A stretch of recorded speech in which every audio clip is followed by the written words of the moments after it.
Hi hello అండి, అందరికీ నమస్తే. ఈరోజు మా ఇంటి ముందు చూపిస్తున్నాను.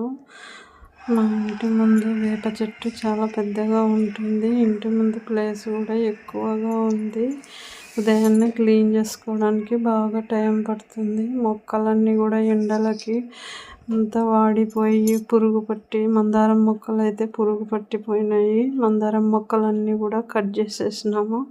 ఇంకా నూరు వరాలు, జామ చెట్టు మాత్రమే ఉన్నాయి. జామ చెట్టు కూడా ఇంతకుముందు మొత్తం తీసేసినాము. మళ్ళీ ఇప్పుడు పెద్దగా కాయలు కాసింది. ఈ జామకాయలు లోపల ఎర్రగా ఉంటాయండి. ఎర్ర జామకాయలు.